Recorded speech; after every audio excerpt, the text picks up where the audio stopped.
Okay Ranjit, ವಾಪಸ್ ಬರ್ತೀನಿ. ಹಾಗೆ ಸಂಪರ್ಕದಲ್ಲಿರಿ. ಮತ್ತೊಂದು ಅಪ್ಡೇಟ್ ಲಭ್ಯವಾಗ್ತಾ ಇದೆ. ಯುಪಿ ವಿಪತ್ತು ನಿರ್ವಹಣಾ ತಂಡ, ನಮ್ಮ ರಾಜ್ಯದ ತಂಡದ ಸದಸ್ಯರು ನಿರಂತರವಾಗಿ ಅವರು ಸಂಪರ್ಕದಲ್ಲಿದ್ದಾರೆ, ಚರ್ಚೆ ಮಾಡ್ತಿದ್ದಾರೆ. ಬೆಂಗಳೂರಿನಲ್ಲಿ ಕಂದಾಯ ಸಚಿವ ಕೃಷ್ಣ ಬೈರೇಗೌಡ ಹೇಳಿಕೆ ಕೊಟ್ಟಿದ್ದಾರೆ. ಘಟನೆಯ ಸಂಪೂರ್ಣ ಮಾಹಿತಿಯನ್ನ ಪಡೆದುಕೊಂಡಿದ್ದೇವೆ. ಯುಪಿ ಅಧಿಕಾರಿಗಳ ಜೊತೆ ನಿರಂತರವಾಗಿ ಸಂಪರ್ಕದಲ್ಲಿದ್ದೀವಿ. ಘಟನೆಯ ಬಗ್ಗೆ ಮಾಹಿತಿ ಪಡ್ಕೊಂಡಿದ್ದೀವಿ. ಜೊತೆಗೆ ಕನ್ನಡಿಗರ ಸಿಲುಕಾಕಿಕೊಂಡಿದ್ದರ ಬಗ್ಗೆ ಕೂಡ ಮಾಹಿತಿ ಪಡ್ಕೊಂಡಿದ್ದೀವಿ. ಕನ್ನಡಿಗರು ಗಾಯಗೊಂಡಿದ್ದಾರಾ, ಅವರನ್ನ ಸಂಪರ್ಕ ಮಾಡಿ ವಾಪಸ್ ಕರೆತರುವ ಪ್ರಯತ್ನ ಕೂಡ ನಮ್ಮಿಂದ ಆಗುತ್ತೆ ಅನ್ನೋ ನಿಟ್ಟಿನಲ್ಲಿ ಕಂದಾಯ ಸಚಿವ ಕೃಷ್ಣ ಬೈರೇಗೌಡ ಹೇಳಿಕೆ ಕೊಟ್ಟಿದ್ದಾರೆ.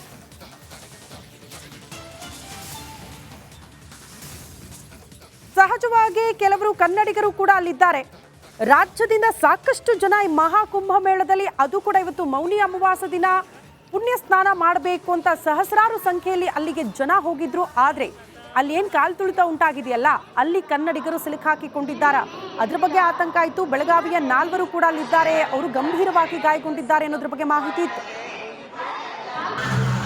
ಈಗ ನಮ್ಮ ರಾಜ್ಯದ ವಿಪತ್ತು ನಿರ್ವಹಣೆ ಸೆಲ್ ಮುಖಾಂತರ ನಾವು ಸಹ UP ಸರ್ಕಾರ ಡಿಸಾಸ್ಟರ್ ಮ್ಯಾನೇಜ್ಮೆಂಟ್ ಅಥಾರಿಟಿ ಇದೆ, UPSDMA ಅಂತ, ಸ್ಟೇಟ್ ಡಿಸಾಸ್ಟರ್ ಮ್ಯಾನೇಜ್ಮೆಂಟ್ ಅಥಾರಿಟಿ, ಅವ್ರ ಜೊತೆಗೆ ಸಂಪರ್ಕದಲ್ಲಿ ಇದ್ದೇವೆ. ಸೊ ಇಂದು ಮುಂಜಾನೆ ಆಗಿರುವ ಘಟನೆ ಬಗ್ಗೆ ಇಲ್ಲಿವರೆಗೂ ನಮಗೆ ಬಂದಿರೋ ಮಾಹಿತಿಯಲ್ಲಿ ಒಂದಿಬ್ಬರು ನಮ್ಮ ರಾಜ್ಯದವರು ಗಾಯ ಆಗಿದೆ ಅನ್ನುವಂಥದ್ದು ಮಾಹಿತಿ ಬಂದಿದೆ. ನಮ್ಮ ರಾಜ್ಯದವರು ಯಾರಾದರೂ ಪ್ರಾಣಾಪಾಯ ಆಗಿದೆಯಾ ಅನ್ನುವಂಥದ್ದು ನಾವು UP ಅವ್ರಿಗೆ ಕೇಳಿದ್ದೇವೆ. ಈಗ ಆಲ್ರೆಡಿ ನಮ್ಮ ಸೆಕ್ರೆಟರಿ ರಶ್ಮಿ ಅವರು ಅಲ್ಲಿನ ಅಧಿಕಾರಿಗಳ ಜೊತೆ ಮಾತಾಡಿದ್ದಾರೆ. ಇಲ್ಲಿವರೆಗೂ ಕೂಡ UPಯಿಂದ ನಮ್ಮ ರಾಜ್ಯದವರು ಯಾರಾದರೂ ತೊಂದರೆಗೆ ಒಳಪಟ್ಟಿರೋದ್ರ ಬಗ್ಗೆ UP ಸರ್ಕಾರದ ಡಿಸಾಸ್ಟರ್ ಮ್ಯಾನೇಜ್ಮೆಂಟ್ ಅಥಾರಿಟಿಯಿಂದ ನಮಗೆ ಇಲ್ಲಿವರೆಗೂ ಕೂಡ ಮಾಹಿತಿ ಬಂದಿಲ್ಲ. ನಾವು ಕೂಡ ನಮ್ಮ ಫೋನ್ ಸೆಲ್ಲನ್ನು SEOC ಅಂತ ಇದೆ, ಡಿಸಾಸ್ಟರ್ ಮಾನಿಟರಿಂಗ್ ಸೆಲ್ ಇದೆ ನಮ್ಮಲ್ಲಿ ಕೂಡ, ಪಬ್ಲಿಕ್ ಕಾಂಟ್ಯಾಕ್ಟ್ ಮಾಡಲಿಕ್ಕೆ ಆ ಸೆಲ್ಲು ನಾವು ಓಪನ್ ಇಟ್ಟಿದ್ದೇವೆ. ಸೊ ಅದನ್ನು ಕೂಡ ನಾವು ಮಾನಿಟರ್ ಮಾಡ್ತಾ ಇದ್ದೇವೆ. ಸೊ UP ಸರ್ಕಾರದ ಜೊತೆಗೂ ಕೂಡ ಸಂಪರ್ಕದಲ್ಲಿ ಇದ್ದೇವೆ. ಗಾಯ 1-2 ಜನಕ್ಕೆ ಆಗಿರ್ಬೋದು ಅನ್ನೋ ಮಾಹಿತಿ ಇದೆ. ಪ್ರಾಣಾಪಾಯದ ಬಗ್ಗೆ UP ಸರ್ಕಾರದವ್ರಿಗೂ ನಮಗೆ ಅಧಿಕೃತ ಮಾಹಿತಿ ಕೊಡಬೇಕಾಗತ್ತೆ. ಇಲ್ಲಿವರೆಗೂ ಕೂಡ ಅವ್ರು ಯಾವುದೂ ಆ ರೀತಿ ಮಾಹಿತಿ ನಮಗೆ ಕೊಟ್ಟಿಲ್ಲ. ಅಧಿಕಾರಿಗಳಿಗೆ ಏನಾದರೂ ಸೂಚನೆ ಅಥವಾ ಸಹಾಯಕ್ಕೆ ಏನಾದರೂ ಹೋಗೋನ್ಗೆ ಏನಾದರೂ ಸೂಚನೆ ಕೊಡುವಂಥ ಈಗ UP ಸರ್ಕಾರದಿಂದ ನಮಗೆ ಏನು ತೊಂದರೆಗಳಾಗಿದೆ ಅಂತ ಮಾಹಿತಿ ತಗೊಂಡು ನಮಗೆ ಅಲ್ಲಿ ಅವಶ್ಯಕತೆ ಇದ್ದರೆ ತಕ್ಷಣ ಡಿಸ್ಪ್ಯಾಚ್ ಮಾಡ್ತೇವೆ ಇವತ್ತೇನೆ. ಬಟ್ ಅವರಿಂದ ಸ್ವಲ್ಪ ಪ್ರಿಲಿಮಿನರಿ ಇನ್ಫಾರ್ಮೇಷನ್ಗೆ ನಾವು ಎದುರು ನೋಡ್ತಾ ಇದ್ದೇವೆ UP ಸರ್ಕಾರದಿಂದ. ಆ ರೀತಿ ಅವಶ್ಯಕತೆ ಇದ್ದಲ್ಲಿ ಇಮಿಡಿಯೇಟಾಗಿ ಡಿಸ್ಪ್ಯಾಚ್ ಮಾಡೋದಕ್ಕೂ ನಾವು ತಯಾರು ಮಾಡ್ಕೊಂಡಿದ್ದೇವೆ.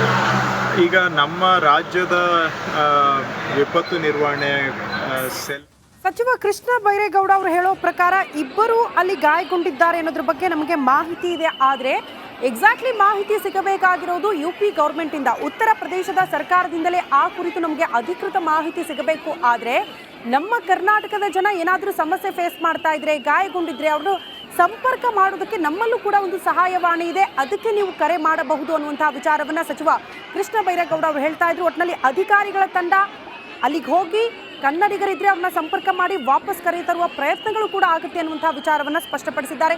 ಈ ಬಗ್ಗೆ ಮತ್ತಷ್ಟು ಡೀಟೇಲ್ಸ್ ಅನ್ನ ಪಡ್ಕೊಳ್ಳೋಣ. ನಮ್ಮ ಪ್ರತಿನಿಧಿ ರಂಜಿತ್ ಶಿರಿಯಾರ್ ನೇರ ಸಂಪರ್ಕದಲ್ಲಿ ಜಾಯಿನ್ ಆಗ್ತಿದ್ದಾರೆ. ರಂಜಿತ್, ಈ ಘಟನೆ ಆದ ಬಳಿಕ ಅಲ್ಲಿ ವ್ಯವಸ್ಥೆಯಲ್ಲಿ ಏನಾದರೂ ಬದಲಾವಣೆಗಳಾಗಿದೆಯಾ?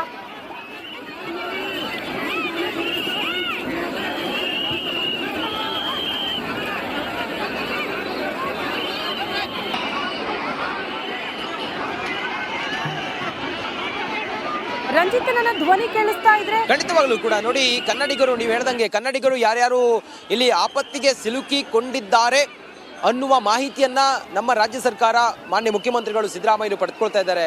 ಮಾನ್ಯ ಕೃಷ್ಣ ಬೈರೇಗೌಡರು ಕೂಡ ಈ ಕುರಿತಾಗಿ ಒಂದು toll free number, yes exactly ನನಗೆ ಕೇಳಿಸ್ತಾ ಇದೆ ಶ್ರುತಿ.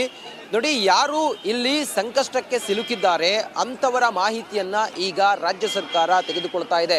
ಅದ್ರ ಜೊತೆಗೆ ಒಂದು ಟೋಲ್ ಫ್ರೀ ನಂಬರನ್ನು ಕೂಡ ಬಿಟ್ಟಿದ್ದಾರೆ. ಯಾರಿಗಾದರೂ ಅಗತ್ಯ ಇದ್ದರೆ ಅಥವಾ ಅನಿವಾರ್ಯ ಇದ್ದರೆ ಕಾಲ್ ಮಾಡಿ, ನಾವು ನಿಮ್ಗೆ ಸಹಕಾರ ಮಾಡ್ತೀವಿ ಅಂತ ಹೇಳಿದ್ದಾರೆ. ಕನ್ನಡಿಗರು ಬಹುತೇಕ ಜನ ನಮಗೆ ಸಿಕ್ಕವರು ಹೇಳ್ತಿರೋದು ಒಂದೇ, ನೋಡಿ ಕರ್ನಾಟಕದಿಂದ ಮಹಾಕುಂಭಕ್ಕೆ ಬಂದಂಥ ಲಕ್ಷಾಂತರ ಯಾತ್ರಿಗಳೇನಿದ್ದಾರೆ ಅವರಿಗೊಂದು ಮಾಹಿತಿಗಾಗಿ ಒಂದು ಟೋಲ್ ಫ್ರೀ ಅಥವಾ ಏನಾದರೂ ಒಂದು ಉಚಿತವಾದಂಥ ಒಂದು ಕಾಲ್ ಮಾಡಿ ಅಥವಾ ಹೆಲ್ಪ್ಲೈನನ್ನು ಮಾಡಬೇಕಾಗಿತ್ತು, ಹೆಲ್ಪ್ ಡೆಸ್ಕನ್ನು ಮಾಡಬೇಕಾಗಿತ್ತು. ನಮಗೆ ಹೆಲ್ಪ್ ಆಗ್ತಾ ಇತ್ತು. ಇಲ್ಲಿ ಭಾಷೆ ಊರು ಯಾವುದು ನಮಗೆ ಗೊತ್ತಿಲ್ಲ, ನಾವೆಲ್ಲರೂ ಮಹಾಕುಂಭಕ್ಕೆ ಬಂದವರು. ಇದರಲ್ಲಿ ಇರ್ರೆಸ್ಪೆಕ್ಟಿವ್ ಆಫ್ ಪೊಲಿಟಿಕ್ಸ್ ಅಥವಾ ಪಾರ್ಟಿ ಸಿದ್ದರಾಮಯ್ಯ ಸರ್ಕಾರ ಮಾಡಬೇಕಾಗಿತ್ತು ಅನ್ನೋದನ್ನು ಹೇಳ್ತಾ ಇದ್ರು. ಆದರೆ ಇಂಥದ್ದೊಂದು ಅವಘಡ ಆದ ನಂತರ ಈಗ ಮಾನ್ಯ ಮುಖ್ಯಮಂತ್ರಿ ಸಿದ್ದರಾಮಯ್ಯ ಮತ್ತು ಕೃಷ್ಣ ಬೈರೇಗೌಡರು ಇಂಥದ್ದೊಂದು ವಿಚಾರಕ್ಕೆ ಈಗ ಆಲೋಚನೆ ಮಾಡಿದ್ದಾರೆ. ಬಹುಶಃ ಯಾರೇ ಕನ್ನಡಿಗರಿದ್ರು ಕೂಡ ರಿಪಬ್ಲಿಕ್ ಕನ್ನಡದ ಮೂಲಕ ನಾವು ತಿಳಿಸ್ತಾ ಇದ್ದೀವಿ ನೋಡಿ. ಮುಖ್ಯಮಂತ್ರಿ ಸಿದ್ದರಾಮಯ್ಯನವರು ಮಾನ್ಯ ಕೃಷ್ಣ ಬೈರೇಗೌಡರು ಕೂಡ ಈ ವಿಚಾರವಾಗಿ ಹೇಳಿದ್ದಾರೆ, ಮಾತಾಡಿದ್ದಾರೆ. ಯಾರಿಗೆ ಏನೇ ಸಂಕಷ್ಟ ಇದ್ರೂ ಕೂಡ ಅಥವಾ ಈ ಪ್ರಯಾಗ್ರಾಜ್ನ ಮಹಾಕುಂಭಕ್ಕೆ ಬಂದು ನಿಮ್ಗೇನಾದರೂ ಆಪತ್ತು ಎದುರಾದರೆ ಒಂದು ಟೋಲ್ ಫ್ರೀ ನಂಬರ್, ಆ ನಂಬರ್ಗೆ ತಾವು ಕರೆ ಮಾಡಿ ತಮ್ಮ ಸಂಕಷ್ಟಗಳನ್ನು ಹೇಳ್ಕೊಂಡ್ರೆ ರಾಜ್ಯ ಸರ್ಕಾರ ನಿಮಗೆ ತುರ್ತಾಗಿ ನೆರವಿಗೆ ಬರುತ್ತೆ ಅನ್ನೋದು ಬಹಳ ಕ್ಲಿಯರ್ ಆಗಿದೆ. ಅದರ ಹೊರತಾಗಿ ರಿಪಬ್ಲಿಕ್ ಕನ್ನಡದ ಮುಂದೆ ತಾವೇನಾದರೂ ಸಿಕ್ಕಿ ತಮ್ಮ ಅಹವಾಲನ್ನು ತಿಳಿಸಿದ್ರೆ ನಾವು ಕೂಡ ಮುಖ್ಯಮಂತ್ರಿಗಳ ಗಮನಕ್ಕೆ ಇದನ್ನ ತರುವಂಥ ಪ್ರಯತ್ನವನ್ನು ಮಾಡ್ತೀವಿ. ಅದರ ಹೊರತಾಗಿ ಈ ಸದ್ಯಕ್ಕೆ ಪರಿಸ್ಥಿತಿ ತಹಬದಿಗೆ ಬಂದಿದೆ. ಎಲ್ಲವೂ ಕೂಡ ಅಚ್ಚುಕಟ್ಟಾಗಿ ವ್ಯವಸ್ಥೆಗಳಲ್ಲಿ ಬದಲಾವಣೆ ಬಗ್ಗೆ ತಾವು ಹೇಳ್ತಾ ಇದ್ರಿ. ಹೌದು, ಎಕ್ಸಾಕ್ಟ್ಲಿ ಅಲ್ಲಿರುವಂಥ ಬಂದೋಬಸ್ತನ್ನು ಹೆಚ್ಚಿಸಲಾಗಿದೆ. ಅದರ ಹೊರತಾಗಿ ಅಲ್ಲಿ ಹೆಚ್ಚುವರಿ ಸಿಬ್ಬಂದಿಗಳನ್ನು ನಿಯೋಜನೆ ಮಾಡಿದ್ದಾರೆ ಮತ್ತು ಕೆಲವು ಬ್ಯಾರಿಕೇಡ್ಗಳನ್ನು ರಿಮೂವ್ ಮಾಡಿ ಜನರು ಹೊರಗಡೆ ಹೋಗೋದಕ್ಕೆ, ಅಂದರೆ ಬಂದಿರುವಂಥ ಜನ ಅಲ್ಲೇ ಏನು ಗ್ಯಾದರ್ ಆಗದ ಹಾಗೆ ಅವ್ರನ್ನ ಮೂವ್ ಮಾಡೋದಕ್ಕೆ, ಸ್ನಾನ ಆದ ತಕ್ಷಣ ಅವರು ಜಾಸ್ತಿ ಹೊತ್ತು ಅಲ್ಲಿ ಉಳಿಯದ ಹಾಗೆ ಮೂವ್ ಮಾಡೋದಕ್ಕೂ ಕೂಡ ವ್ಯವಸ್ಥೆ ಮಾಡಿದ್ದಾರೆ. ಅದರ ಹೊರತಾಗಿ ಕೆಲವು ರೈಲು ಸೇವೆಗಳನ್ನು ಸ್ಥಗಿತಗೊಳಿಸಿದ್ದಾರೆ. ಹೆಚ್ಚುವರಿಯಾಗಿ ಈ ಮಹಾಕುಂಭಕ್ಕೋಸ್ಕರ ಬಿಟ್ಟಿರುವಂಥ ರೈಲು ಸೇವೆಯನ್ನು ಸ್ಥಗಿತಗೊಳಿಸಿದ್ದಾರೆ. ಇನ್ನು ಬರುವಂಥ ಯಾತ್ರಿಕರನ್ನು ಇನ್ನೂ ಕೂಡ ಆಲ್ರೆಡಿ ಈಗ 15ರಿಂದ 20 ಕಿಲೋಮೀಟರ್ ನಡೀತಾ ಇದ್ದಾರೆ. ಇನ್ನು ಮುಂದುವರಿದು ಅವರನ್ನು ಇನ್ನೂ ಕಂಟಿನ್ಯೂ ಮಾಡಿ ಅವ್ರನ್ನ ಡೈವರ್ಷನ್ ಮಾಡೋದಕ್ಕೂ ಕೂಡ ಇಲ್ಲಿ ವ್ಯವಸ್ಥೆಗಳನ್ನು ಮಾಡಿದ್ದಾರೆ. ಹಾಗೆ ಮುಖ್ಯಮಂತ್ರಿ ಆದಿಯಾಗಿ ಪ್ರೈಮ್ ಮಿನಿಸ್ಟರ್ವರೆಗೂ ಕೂಡ ಇಲ್ಲಿ ಖುದ್ದಾಗಿ ಎಲ್ಲ ವ್ಯವಸ್ಥೆಗಳನ್ನು ನೋಡ್ತಾ ಇದ್ದಾರೆ. ಅದರ ಹೊರತಾಗಿ ಬಂದಿರುವಂಥ ಎಲ್ಲ ಯಾತ್ರಿಕರಿಗೆ ಅವರನ್ನು ಸಂಗಮದವರೆಗೂ ಕೂಡ ಕರ್ಕೊಂಡು ಬರೋದಕ್ಕೆ ಅವರಿಗೆ ಸರಿಯಾಗಿ ಗೈಡ್ ಮಾಡಿ ಇಂಥ ಜಾಗ ಎಲ್ಲಿಗೆ ಹೋಗುತ್ತೆ, ಇಂಥ ಒಂದು ಫ್ಲೋಟಿಂಗ್ ಬ್ರಿಡ್ಜ್ಗಳು ಇಂಥ ಸೆಕ್ಟರ್ಗೆ ಹೋಗುತ್ತೆ ಅನ್ನೋದ್ರ ಬಗ್ಗೆ ಸಂಪೂರ್ಣವಾದ ಮಾಹಿತಿಯನ್ನು ಕೊಡೋದಕ್ಕೂ ಕೂಡ ವ್ಯವಸ್ಥೆ ಮಾಡಿದ್ದಾರೆ. ನೋಡಿ, ಜನರ ಹರಿವು ಮಾತ್ರ ಬರ್ತಾನೆ ಇದೆ, ಹೋಗ್ತಾ ಇದ್ದಾರೆ. ಇದು ಸುಮಾರು 2 ಗಂಟೆ 19 ನಿಮಿಷ. ಬೆಳಿಗ್ಗೆ ನಾವು 2 ಗಂಟೆಯಿಂದಲೂ ಕೂಡ ಆನ್ ಫೀಲ್ಡಲ್ಲಿ ಇದ್ದೀವಿ. 2 ಗಂಟೆಯಿಂದಲೂ ಕೂಡ ಜನರ ಹರಿವು ಹಿಂಗೆ ಇತ್ತು, ಈಗಲೂ ಕೂಡ ಹಿಂಗೆ ಇದೆ. ಎಕ್ಸಾಕ್ಟ್ಲಿ 10 ಕೋಟಿ ಜನ ಪ್ರಯಾಗ್ರಾಜ್ನ ಮಹಾಕುಂಭದ ಇಡೀ 10,000 ಎಕರೆ ಜಾಗದಲ್ಲೇ ನಡೀತಾ ಇದೆ. 10 ಕೋಟಿ ಜನ ಇದ್ದಾರೆ ಅನ್ನೋದ್ರ ಬಗ್ಗೆ ಮುಖ್ಯಮಂತ್ರಿಗಳೇ ಮಾಹಿತಿಯನ್ನು ಕೊಟ್ಟಿದ್ದಾರೆ. ಸಂಗಮಕ್ಕೆ ಈಗ ಹೋದರೂ ಕೂಡ ಸುಮಾರು 2.5-3 ಕೋಟಿ ಜನ ಈಗಲೂ ಕೂಡ ಸ್ನಾನ ಮಾಡ್ತಿರುವಂಥ ಯಾತ್ರಿಕರಿದ್ದಾರೆ.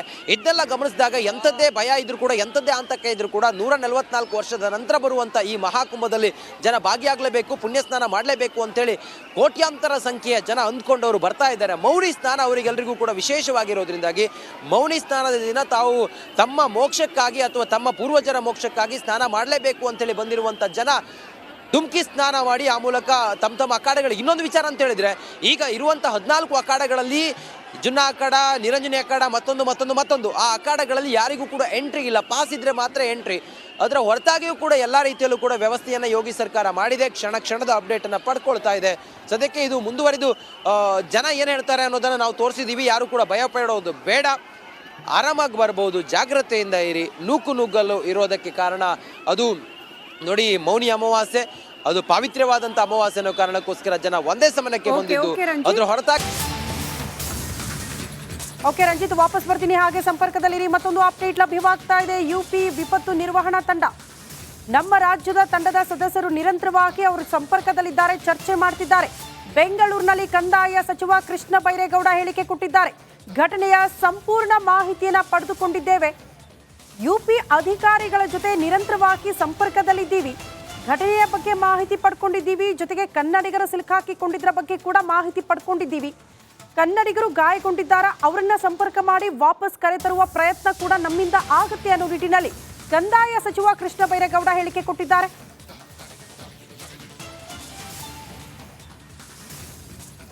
ಸಹಜವಾಗಿ ಕೆಲವರು ಕನ್ನಡಿಗರು ಕೂಡ ಅಲ್ಲಿದ್ದಾರೆ. ರಾಜ್ಯದಿಂದ ಸಾಕಷ್ಟು ಜನ ಈ ಮಹಾಕುಂಭ ಮೇಳದಲ್ಲಿ, ಅದು ಕೂಡ ಇವತ್ತು ಮೌನಿ ಅಮಾವಾಸ್ಯೆ ದಿನ ಪುಣ್ಯ ಸ್ನಾನ ಮಾಡಬೇಕು ಅಂತ ಸಹಸ್ರಾರು ಸಂಖ್ಯೆಯಲ್ಲಿ ಅಲ್ಲಿಗೆ ಜನ ಹೋಗಿದ್ರು. ಆದರೆ ಅಲ್ಲಿ ಏನು ಕಾಲು ತುಳಿತ ಉಂಟಾಗಿದೆಯಲ್ಲ, ಅಲ್ಲಿ ಕನ್ನಡಿಗರು ಸಿಲುಕಾಕಿಕೊಂಡಿದ್ದಾರಾ, ಅದ್ರ ಬಗ್ಗೆ ಆತಂಕ ಆಯಿತು. ಬೆಳಗಾವಿಯ 4 ಕೂಡ ಅಲ್ಲಿದ್ದಾರೆ, ಅವರು ಗಂಭೀರವಾಗಿ ಗಾಯಗೊಂಡಿದ್ದಾರೆ ಅನ್ನೋದ್ರ ಬಗ್ಗೆ ಮಾಹಿತಿ ಇತ್ತು. ಈಗ ನಮ್ಮ ರಾಜ್ಯದ ವಿಪತ್ತು ನಿರ್ವಹಣೆ ಸೆಲ್ ಮುಖಾಂತರ ನಾವು ಸಹ UP ಸರ್ಕಾರ ಡಿಸಾಸ್ಟರ್ ಮ್ಯಾನೇಜ್ಮೆಂಟ್ ಅಥಾರಿಟಿ ಇದೆ, UPSDMA ಅಂತ, ಸ್ಟೇಟ್ ಡಿಸಾಸ್ಟರ್ ಮ್ಯಾನೇಜ್ಮೆಂಟ್ ಅಥಾರಿಟಿ, ಅವ್ರ ಜೊತೆಗೆ ಸಂಪರ್ಕದಲ್ಲಿ ಇದ್ದೇವೆ. ಸೊ ಇಂದು ಮುಂಜಾನೆ ಆಗಿರುವ ಘಟನೆ ಬಗ್ಗೆ ಇಲ್ಲಿವರೆಗೂ ನಮಗೆ ಬಂದಿರೋ ಮಾಹಿತಿಯಲ್ಲಿ ಒಂದಿಬ್ಬರು ನಮ್ಮ ರಾಜ್ಯದವರು ಗಾಯ ಆಗಿದೆ ಅನ್ನುವಂಥದ್ದು ಮಾಹಿತಿ ಬಂದಿದೆ. ನಮ್ಮ ರಾಜ್ಯದವರು ಯಾರಾದರೂ ಪ್ರಾಣಾಪಾಯ ಆಗಿದೆಯಾ ಅನ್ನುವಂಥದ್ದು ನಾವು ಯು ಪಿ ಅವ್ರಿಗೆ ಕೇಳಿದ್ದೇವೆ. ಈಗ ಆಲ್ರೆಡಿ ನಮ್ಮ ಸೆಕ್ರೆಟ್ರಿ ರಶ್ಮಿ ಅವರು ಅಲ್ಲಿನ ಅಧಿಕಾರಿಗಳ ಜೊತೆ ಮಾತಾಡಿದ್ದಾರೆ. ಇಲ್ಲಿವರೆಗೂ ಕೂಡ ಯು ಪಿಯಿಂದ ನಮ್ಮ ರಾಜ್ಯದವರು ಯಾರಾದರೂ ತೊಂದರೆಗೆ ಒಳಪಟ್ಟಿರೋದ್ರ ಬಗ್ಗೆ ಯು ಪಿ ಸರ್ಕಾರದ ಡಿಸಾಸ್ಟರ್ ಮ್ಯಾನೇಜ್ಮೆಂಟ್ ಅಥಾರಿಟಿಯಿಂದ ನಮಗೆ ಇಲ್ಲಿವರೆಗೂ ಕೂಡ ಮಾಹಿತಿ ಬಂದಿಲ್ಲ.